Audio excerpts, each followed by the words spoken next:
Bonjour, on est sûr que vous allez bien. Ici, eh bien, c'est Julien et pas Jordan. Moi aussi Stan. C'est moi. Alors ici, voici la statue du coup League of Legends. Comme vous savez, League of Legends, c'est pas dans le portage de cœur de Joe. Et en plus, du coup, il est pas là ce matin, parce qu'il a des enfants. C'est pas mal aussi, c'est bien. Et donc, du coup, comme le petit Stan s'est fait un plaisir de faire la review avec Kevin de la Fiora. Voici du coup ici présent Viego. Alors, grosse déception de ma part, je m'attendais à une statue. Un quart, ça rime en plus. Ouais. Alors du coup après elle est très très belle, mais je vois pas l'intérêt de faire une 1 quart Fiora et une 1/6 de... Et c'est vrai que j'ai pas compris le pourquoi du comment. Est-ce qu'ils vont pas lancer toute une gamme 1/6? Je crois qu'il y a la Gwen qui est aussi en précommande chez eux, qui est aussi en 1/6, mais elle est un poil un peu petite. Maintenant, au niveau de la réalisation, moi je la trouve top. Extraordinaire. Le seul problème c'est qu'en tant que collectionneur, c'est bien d'avoir une ligne complète d'un quart. Après le prix va aller avec, on est à 698,90. Voilà, comparé à 1300, 1350 euros pour la Fiora. Donc voilà, on va dire que ça s'équivaut. Voilà. J'ai revu en dessous du stock 1297 exemplaires au monde. Bah c'est un perso quand même assez populaire, donc ça m'étonne pas qu'il l'ait fait à autant d'exemplaires. 300 pièces au monde pour ça, enfin je m'attendais pas. Mais bon, tant mieux, c'est que ça marche bien, tant mieux pour les gens. Bah en fait c'est un perso qui est assez populaire, parce que c'est le seul perso qui en jeu, par exemple, quand tu tues un adversaire, tu peux prendre contrôle de son personnage, et en fait du coup tu joues son personnage en fait. Ah, ouais. Et pendant une petite durée de temps, et en fait du coup ça te permet... c'est vachement balèze dans le jeu, et ça a été vachement utilisé... plus trop maintenant je crois, parce que j'ai un peu moins suivi les Worlds, mais ça a été vachement utilisé à une époque dans les championnats, etc. C'est un des persos super forts, toujours de la méta, etc. Pas de pièce adjacente, tout est là. Non, tout est là, il n'y a pas de pièce en plus. Commençons dans le visage, Arthas du pauvre. Alors ici vous avez un visage très beau, c'est un beau mec de base. C'est un beau mâle, vu que bah voilà, à la base il est roi quand même, et c'est vrai qu'il a des vachement beaux traits. La petite couronne, c'est la ruine, c'est son espèce de pouvoir maléfique là. Bah c'est très beau, le mélange de translucidité est vraiment super classe. Le visage du coup est très bien creusé, des yeux bleus vraiment donnant cet effet menaçant et déterminé. La chevelure est d'un blanc acré, un peu cassé, pour donner cet effet de vieux cheveux blancs qui a blanchi à cause d'une maltransformation. C'est pas un vieux couton, le gars a peut-être 28 ans maximum, donc voilà. C'est ça, en fait sa femme est morte assez jeune, et la seule façon qu'il a trouvé pour essayer de la sauver, c'est de devenir ça. Et du coup, bah il est... C'est Anakin Skywalker quoi. Ouais, c'est ça. Okay. Voilà, c'est plein de références.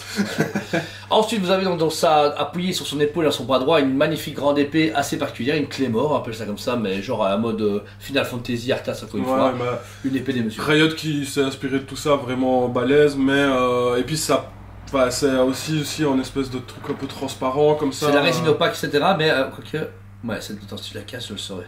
Ouais, c'est bon, c'est cassé. Non, c'est une blague. Full résine, du coup, ici c'est pas mal. Ah oui, ça se met là, il met ça au niveau de la garde. Ouais. C'est cool. Le fait de résine, j'aurais peut-être juste voulu avoir des arcs de peinture dedans pour un peu un côté électrique ou énergie. C'est un peu trop facile. On dirait une grosse chic arrive quoi. Ouais, tu vois qu'ils l'ont creusé, qu'ils l'ont fait. Allez, c'est bon, c'est tranquille quoi. Mélangé à ça, vous avez une sorte de Venomized qui sort de son triangle thoraxial et qui se mélange autour de lui et surtout sur son épée. Pareil. Ils ont pas fait la difficile, ils ont fait une résine opaque, sans translucidité, avec un petit peu de paillettes dedans un peu cet effet spatial et magique. Voilà. Bah ça fait le taf. Ça fait le taf, c'est le côté de la ruine en fait. C'est l'émanation de son pouvoir de la ruine, c'est toujours aussi une espèce de fumée sombre comme ça. C'est pas mal, moi je prends ça pour rapport à Venom Iron Man, tu vois. Ouais, je vois ce que tu veux dire. Ensuite, petit Stan, qu'est-ce que tu penses du costume qu'il porte Bah moi c'est un de mes persos préférés, j'avoue que du coup je suis vachement fan du perso. La pose, bah voilà, tu le vois avancer, c'est vraiment sa pose comme dans le jeu en fait, quand il avance dans le jeu, et du coup avec ce petit effet de vent dans la cape qui s'envole comme ça, classe, hein. Ça rend super bien, et bah, j'aime bien tu vois bien la différence entre le tissu et les morceaux en métal qui ressort un petit peu, ça c'est vraiment ça manque juste un peu d'arbre, je trouve. Les armures sont bien faites, mais le tissu me paraît un peu trop lisse et pas assez texturé pour donner un effet un peu plus... Mais bon, après, c'est à partir du fait de l'animation, ça vient sûrement du splash art. J'ai reconnu le mot, et je vois un peu l'idée de garder ce côté patte animée. C'est vraiment c'est pas la pose du splash art, mais c'est la pose plus ou moins quand il avance, donc c'est bien retiré. Ils ont pris du jeu. Ils l'ont mis quoi, mais c'est vraiment cool. Reste du costume, c'est le pantalon, pas mal de pièces d'armure qui sont jointées avec du coup des ceintures, des petits ailerons sur le côté de ses genouillères. C'est vraiment une très belle pièce dans le sens que on voit que c'est un roi, qui a une armure qui est pétée, il est forcément dessus parce qu'il a des abdos, tout le monde a ça, on sait que tous les mecs, les fans de League of Legends ont tous les abdos donc il n'y a pas de stress, on est juste pour présenter ce qu'on est en tant que joueur. Mais voilà, pose classique avec vraiment ce pied droit en avant, pied gauche en arrière, appuyé sur le Venom Z, mais le truc c'est qu'on voit qu'il y a, allez, c'est difficile de jeu, il y a un tout petit jeu, mais ça tient, vous ne laissez pas, ouais. Et attelé à ça, vous avez justement, encore une fois, cette ruine qui gravite autour de lui comme si l'énergie commençait à s'attirer par lui. Là par contre, comparé à celle qui est au-dessus, sur celle qui est en dessous, il y a une espèce de petit effet perlé parce que ici par exemple, on dirait plus de l'eau. Ouais, ici quand je regarde sur le côté, bah tu vois bleu et un peu mauve, donc c'est vraiment un peu perlé et tout. C'est plus sec là au-dessus quoi. Ouais. Non ouais.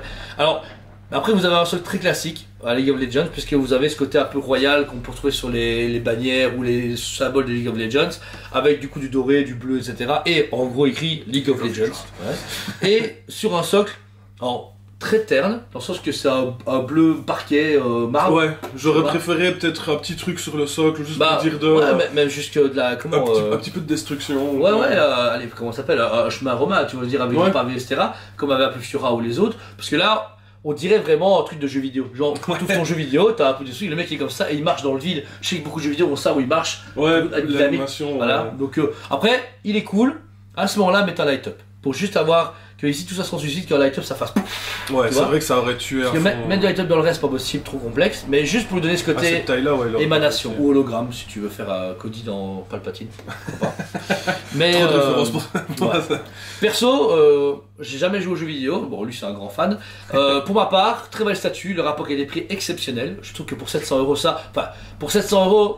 Le light up ok, parce que maintenant pour 700, 800 balles, on a une sideshow collectible, donc voilà, c'est un peu compliqué. Ouais. Mais personne ne fait une petite studio, on va dire de cette trempe-là. Pure s'en fait, on attend avec impatience des arcanes, mais elles prend longtemps à arriver, on connaît. Mais il y a Echo qui doit encore arriver, mais c'est encore Echo du jeu vidéo, c'est même pas Echo de Arcane. Ouais, et puis pareil, c'est du 1/4 de mémoire, alors que Fiora en a 1/4, alors que celle-ci est en 1/6, alors qu'on a des Best King Hunters en 1/7 de mémoire. Donc, alors, j'aime bien ce côté Overwatch où tu sais, tu mets des petits persos, des gros persos et au final t'as un Tyrell derrière de je sais pas qui. Mais je trouve que en tant que vue extérieure, c'est dur de se retrouver dans une lignée League of Legends. Surtout que chaque fabricant ne fait pas un truc très discipliné. Ouais. Best Kingdom, c'est tout en 1/7, 1/4, c'est un peu bizarre. Mais il faut des persos chaque fois en Solar Moon. C'est vrai que quand tu mets toutes les collections pour le moment League of Legends, entre les PVC, entre les PVC, machin, ça te fait des vagues. Moi personnellement, j'avoue que même pour ma collection, parce que en tant que fan, je les prends toutes, ça me dérange pas encore trop. Juste, je vais jouer un petit peu avec les tailles. Ça me dérange pas encore trop. C'est sûr que la Keisa, la Echo, la Fiora, je vais les mettre à l'arrière et celle-là un peu devant. Maintenant, ouais, il y a certains persos, comme lui, je l'aurais préféré un poil plus grand. En 1/4, ouais. Il aurait pu des badass en 1/4. La Gwen qui va arriver, donc la fille avec les ciseaux, qui est liée à lui d'ailleurs dans l'histoire. Tu verras. Même chose, j'aurais préféré je l'aurais bien vu en 1/4 aussi, mais c'est pas grave. Je me contente de ce que j'ai, je suis déjà content. Ouais, mais c'est que rien, voilà. Ouais, c'est ça que maintenant il y a tellement de personnages que je crois qu'on est à 170. 160, 170 persos quasiment, ouais, je crois. Beaucoup. Mais je sais que sa grosse force, c'est enfin un mec. Ouais. Parce que j'aime bien les maps de League of Legends, mais j'en ai un peu, mec 100 kilos. Là, enfin un mec badass, qui est cool, qui est achetable par n'importe quel trou de balle qui ne connaît pas, et achetable par n'importe quel fan. Ouais, c'est ça. Et puis, c'est quand même un perso vachement important dans l'histoire de League of Legends, parce que c'est lui qui a amené, en fait, en vouloir trouver sa femme, c'est lui qui a fait amener la ruine. Il y a même une vidéo entière de c'est le roi Lich de chez Riot, et il y a même une vidéo de 4 minutes les vidéos de cinématiques de saison où c'est vraiment lié à lui, tu vois qu'il arrive, qu'il fout le bordel dans plein de gens, ça te permet de voir plein de personnages qui se battent entre eux et tout, c'est vraiment sympa pour ça. Cool. Mais c'est une vieille vidéo, c'est 2021, je crois qu'elle est sortie. Quoi qu'il en soit, elle est dispo en magasin et sur le Stoning comme à chaque fois. Vous avez votre avis, n'hésitez pas à me mettre le vôtre en commentaire. Abonnez-vous, c'est pas déjà fait parce qu'on a une chaîne super cool. Tous les jours 8h du matin, de vidéos et l'équipe de Spade TV. Merci à vous tous, on vous aime beaucoup et on vous dit à très bientôt. On vous aime beaucoup et on vous dit à très bientôt.